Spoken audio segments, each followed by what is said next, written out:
네, 오늘도 주요 뉴스를 차지하고 있는 코로나19 소식들. 코로나가 세계를 휩쓸면서 모두에게 힘겨운 한 해가 됐습니다. 네, 지구촌은 이제 2022년 새해 일상으로의 회복이 가능할지 희망과 우려가 교차하는 모습인데요.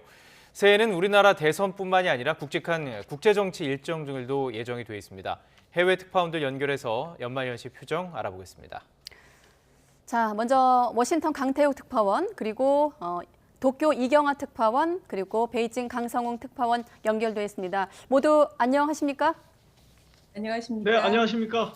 네, 안녕하세요. 자, 먼저 워싱턴부터 시작해 보도록 하겠습니다. 강태욱 특파원, 이 세계적으로 코로나19 확진자 수가 역대 최고치를 기록하고 있습니다. 미국 정부도 비상이 걸린 상태인데 2021년 한 해를 마감하는 미국 분위기 어떻습니까?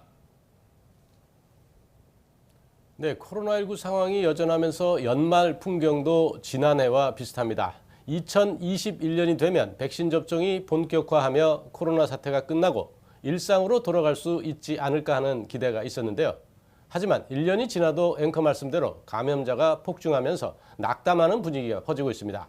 바이든 대통령은 취임 100일 안에 1억 명을, 독립기념일인 7월 4일엔 성인 70% 이상에게 백신을 접종시켜 집단 면역 수준에 근접하겠다고 공언했는데요. 100일 약속은 지켰지만 7월 4일 공약은 실패했습니다.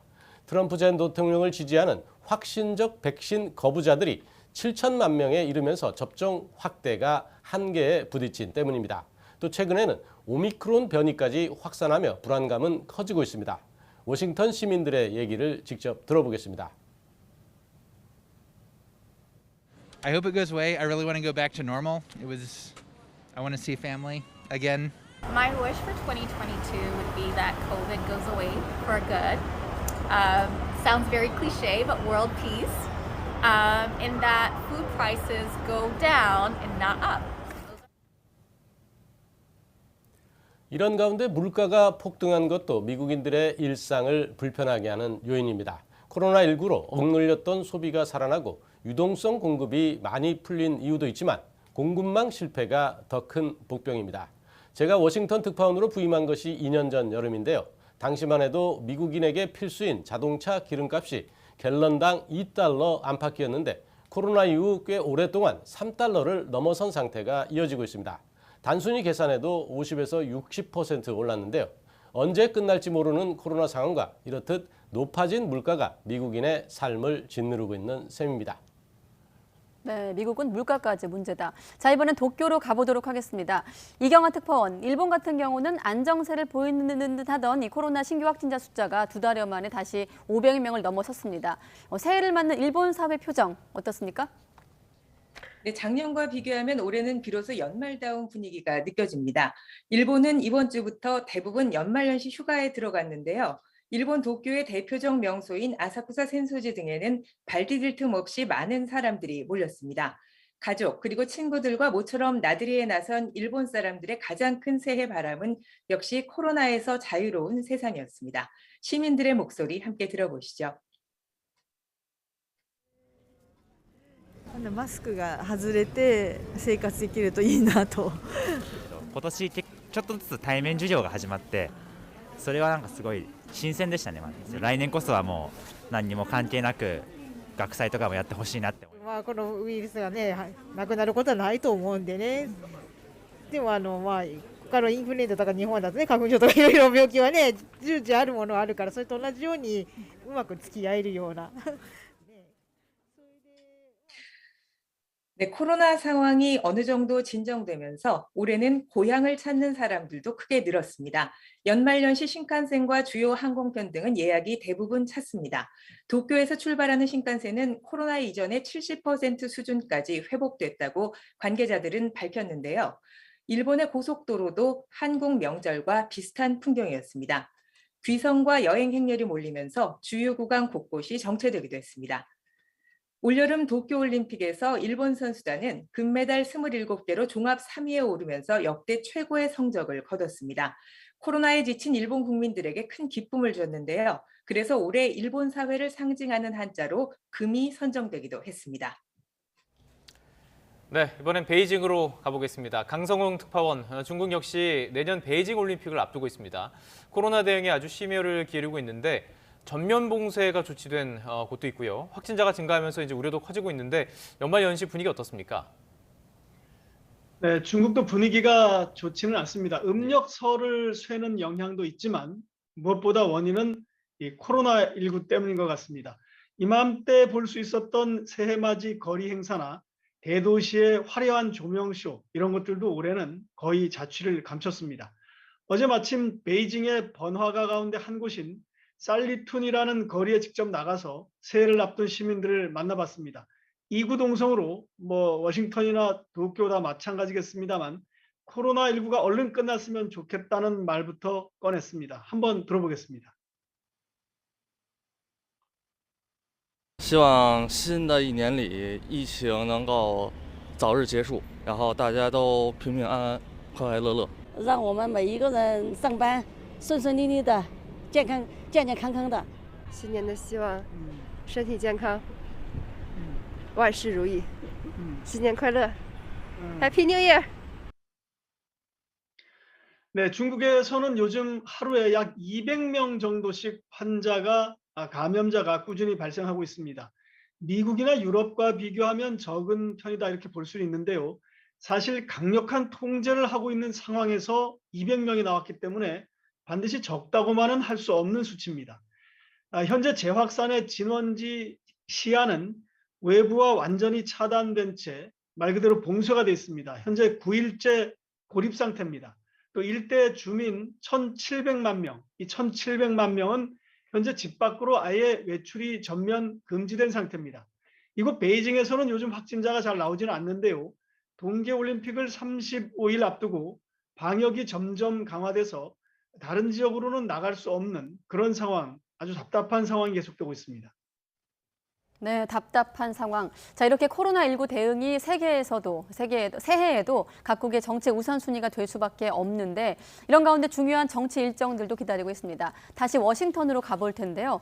취임 첫 해 역대 최악의 지지율을 기록한 바이든 정부. 새해에도 안팎으로 난제가 산적해 있습니다. 아직 멀었습니다만 11월 중간선거 결과에도 관심이 모아질 수밖에 없겠네요. 네, 바이든 정부의 지지율 하락은 종식되지 않는 코로나19 상황과 앞서 언급한 물가 급등이 주요 원인입니다. 이 때문에 바이든 정부는 새해에도 코로나19 대응에 사활을 걸 수밖에 없는데요. 백신 접종을 확대해 중증과 사망 위험을 줄여나가겠다는 전략입니다. 이를 위해 서둘러 추가 접종 대상자를 확대해 그 시기를 6개월에서 5개월로 줄이고 추가 접종 자격은 12세에서 15세 청소년까지로 확대한다는 계획입니다. 여기에 더해서 연방정부에서 직접 운영하는 검사소를 추가로 확충하는 등 검사 역량 확대도 포함되어 있습니다. 또 물가 급등 문제는 바이든 대통령이 직접 공급망 확충 등을 챙기면서 경제 회복을 앞당긴다는 건데요. 이런 정책이 얼마나 성과를 거두느냐가 오는 11월 중간선거 성패의 중요한 잣대가 될 것으로 보입니다. 그때까지 모종의 성과를 내지 않으면 중간선거에서 패배뿐 아니라 그렇지 않아도 낮은 지지율 속에 임기 후반 국정운영 동력에도 제동이 걸릴 것이고 나아가 차기 대선의 전망까지도 암울해지는 흐름으로 이어질 수밖에 없어 보입니다. 네, 일본에서는 올해 제100대 총리로 기시다 후미오 총리가 취임을 했죠. 기시다 정부가 이제 본격적으로 시작된다고 볼 수 있을 텐데 어떻게 전망하십니까? 네, 내년 1월 4일이면 기시다 총리가 취임 3개월을 맞게 되는데요. 최근 지지율이 상당히 많이 올라갔습니다. 각 언론사의 12월 조사 결과를 살펴보면요. 기시다 내각 지지율은 아사히가 49%, 니혼게이자이가 65%로 나타났습니다. 언론사별로 차이는 있습니다만 공통점은 취임 이후 계속 상승세라는 겁니다. 가장 큰 이유는 역시 코로나 감염자가 하루 500명대로 비교적 안정돼 있다는 점을 꼽을 수 있을 것 같습니다. 이런 지지세가 이어져서 내년 7월 참의원 선거에서 압승할 경우 아베 전 총리 등 당내 강경파의 영향력에서도 어느 정도 자유로워질 것으로 보입니다. 기시다 내각의 새해는 이른바 경제안보를 본격적으로 추진하는 원년이기도 합니다. 다음 달 국회에서 관련법을 통과시켜 중국에 대한 기술 유출 방지 그리고 국내 산업 경쟁력을 키우는 데 주력할 방침입니다. 일본 정부는 내년 국방비로 역대 최대 규모인 약 56조 원을 책정했습니다. 군사력 강화에 속도를 내고 있는 일본이 내년 말 국가안보 전략에 선제 공격을 가능하게 하는 이른바 적기지 공격 능력을 담을지가 관건인데요. 이 문제는 평화헌법 개정과도 직결돼 있는 만큼 앞으로 찬반 논쟁이 치열하게 펼쳐질 전망입니다. 네, 현재 시각 밤 11시 40분. 여러분은 지금 YTN 특파원 분들과 함께하고 계십니다. 다시 베이징 특파원에게 질문을 해볼 텐데요. 자, 장기 집권을 공식화한 시진핑 주석의 3선 연임이 달려있는 공산당 대회. 2022년에 예정돼 있는데 새해 중국의 국정 운영 어떤 점을 좀 주목해서 봐야 될까요? 네, 새해 중국의 모든 정치 일정은 방금 말씀하신 것처럼 10월쯤으로 예상이 되는 공산당 20차 대회에 맞춰져 있습니다. 내년에 집권 10년 차를 맡게 되는 이 시진핑 주석의 3년임 여부가 결정이 되기 때문입니다.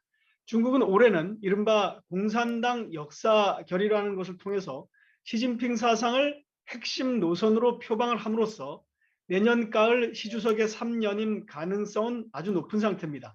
중국이 내년 2월 베이징 동계올림픽의 성공적인 개최에 총력을 기울이고 있는 것도 이런 시 주석의 순조로운 연임을 위한 분위기 조성이다 이렇게 볼 수가 있습니다. 동계올림픽이 끝나면 3월에는 양회가 열리는데요. 이후부터 이제 시진핑 주석의 연임에 맞춘 내부 권력의 변화도 시작될 것으로 예상이 됩니다.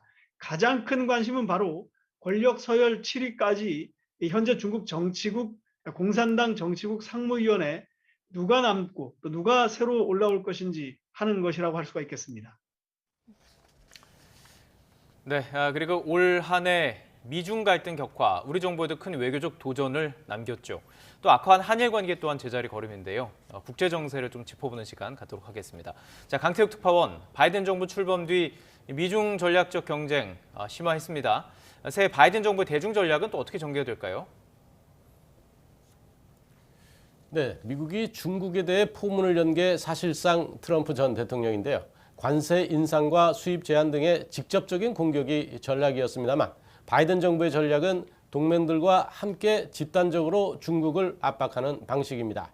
이에 따라 유럽 동맹인 나토를 미국 주도로 부활했고 인도 태평양에서 중국을 견제하기 위해 쿼드와 오커스 회의를 출범시키거나 격상에 활성화했습니다. 또 민주주의 정상회의를 개최해 중국과 러시아를 압박하는 전술도 함께 펴고 있습니다. 여기에 신장 위구르 지역의 인권 문제와 홍콩, 타이완 문제를 들어서 관련된 인사와 기업들에게 제재를 가하는 방법도 쓰고 있습니다. 베이징 동계올림픽 외교적 보이콧도 그 연장선상인데요. 중국의 태도 변화가 보편적이고 상식적인 국제 질서를 존중하는 방향으로 이뤄지지 않는다면 이 같은 압박은 새해에도 이어지고 미중 갈등은 더욱 격화할 수밖에 없을 것으로 보입니다. 자, 다시 강태욱 특파원, 이 바이든 정부가 북한에 대한 대화 가능성을 열어놓고는 있는데 한반도 문제에 대해서 적극적인 움직임도 보이지 않고 있거든요. 정부 출범 1년이 되도록 주한미 대사도 낙점하지 않고 있는데 새해 북미 대화 진전이 좀 있을까요? 어떻게 보십니까? 네, 바이든 정부는 취임 이후 대북 전략과 관련해 전임 정부 관료와 싱크탱크 전문가, 학자 등 다양한 의견을 수렴해 마련하겠다고 밝혔습니다. 이어 지난 4월에 대북 정책 검토가 끝났다며 실용적 접근 정책을 우리나라와 일본 등 동맹에 설명하고 북한에도 설명하겠다고 했는데요. 하지만 북한의 명시적인 대답은 아직 없는 상황입니다. 이에 따라 북미 간 대화가 열리지 않고 있고 북한의 미사일 발사 시험 등 국지적 도발이 이어지며 불안한 교착 상태가 유지되고 있습니다. 이 때문에 미국이 현상 변경을 원하지 않아 소극적인 것 아니냐는 비판도 나오고 있는데요. 말씀하신 대로 주한 미국 대사를 아직 임명하지 않고 있고 북한 문제를 다룰 국무부 대북 특별대사도 성김 인도네시아 대사가 겸하게 한 것도 이를 방증합니다. 이런 비판에 대해 국무부는 바이든 정부의 대북 정책이 오바마 정부 때 사실상 방치로 비판받는 전략적 인내로 회귀한 것은 아니라고 해명했습니다. 그러면서 접촉 시도에 대한 북한의 긍정적 반응을 재차 촉구하고 외교 준비가 돼 있다고 강조하고 있습니다. 하지만 우리 정부가 적극 추진하는 종전선언에 대해 미국은 마지못해 호응하는 듯한 인상을 주고 있는데 새해에도 북미 대화에 전격적인 돌파구가 마련되기는 쉽지 않다는 전망이 대체적입니다. 네, 조금 전 미국 측의 미중 관련된 질문도 드렸는데요. 이번에는 네. 베이징으로 가보겠습니다. 이 바이든 정부의 대중 포위 전선에 중국 강력히 반발하면서 오히려 러시아와 등과의 연대를 강화하는 모습인데요. 새해 미중 관계 어떻게 전망하십니까? 네, 앞서 워싱턴에서도 잠깐 말씀해 주셨지만 미중 관계는 새해에도 갈등과 대립의 시간이 될 것으로 예상이 됩니다. 미국과 동맹국들의 전방위 압박에 대해서 중국이 물러서지 않겠다 이런 입장을 재차 분명히 하고 있기 때문입니다. 시진핑 주석이 오늘 저녁에 짧은 신년사를 발표했는데요. 이 신년사에서 조국의 완전 통일이 중국인들의 염원이다 이런 언급을 했습니다. 또 중국은 홍콩의 안정을 염려하고 있다 이런 말도 했는데요. 타이완과 홍콩, 신장 문제 같은 이른바 핵심 이익은 양보하지 않겠다 이런 입장을 다시 밝힌 겁니다. 시 주석은 앞서 지난 15일에 푸틴 러시아 대통령과 화상회담을 하면서 양국이 연합 행동을 확대하자 이런 제안을 했습니다. 따라서 새해에는 미국에 대항한 이 중국과 러시아 양국 군의 무력 시위도 더 늘어날 것으로 예상이 됩니다. 아울러 반도체와 배터리 등 이 공급망, 또 히토류 같은 전략 자원을 확보하기 위한 미중의 경제 안보 경쟁도 올해는 더 치열하게 전개될 전망입니다. 이처럼 대외 전략이 미국과의 대결에 맞춰져 있는 상황이기 때문에 중국으로서는 북한과는 우군 확보 차원에서 우호적인 관계를 지속해 나갈 걸로 이렇게 전망이 되고 있습니다. 네, 마지막 질문은 도쿄 이경화 특파원에게 남겨놓고 있는데, 자, 한일 관계 진전에도 관심이 모아지고 있습니다. 어떻습니까? 기시다 정권이 새해 한일 관계를 적극적으로 풀어갈까요? 일단 우리의 대선 결과를 기다리고 움직이게 될까요? 어떻게 전망하고 계십니까? 네, 한일 관계에 있어서 지금 일본 정관계의 눈과 귀는 모두 한국 대통령 선거에 쏠려 있다고 해도 과언이 아닙니다. 새 대통령 취임이 오도 가도 못하고 있는 지금의 한일 관계를 깰 중대 변수가 될 것으로 여기는 분위기인데요. 하지만 최근 수년째 이어진 갈등이 고착화해서 누가 되든 한일 관계가 근본적으로 바뀌기는 어렵다는 회의론 역시 여전합니다. 다만 최근 한일 외교당국 간의 물밑 소통이 긴밀해지는 움직임도 포착되고 있습니다. 일본 입장에서는 누가 새 대통령이 되든 어느 정도 불확실성이 있는 만큼 지금의 한국 정부와 할 수 있는 것은 매듭 지을 필요성도 있기 때문으로 보입니다. 문 대통령이 내년 신년사에 한일 관계에 대해 어떤 메시지를 담을지가 그래서 주목됩니다. 내년 역시 한일 양국에게는 쉽지 않은 한 해가 될 것으로 보입니다. 당장 내년 2월 일본 정부가 제2의 군함도가 될 수 있는 강제동원의 현장 사도광산을 세계문화유산 후보로 신청할지 먼저 지켜봐야 하고요. 한국의 포괄적 점진적 환태평양 경제동반자 협정 CPTPP 가입에 대해서 일본은 후쿠시마 수산물 수입 재개를 조건으로 요구할 태세입니다.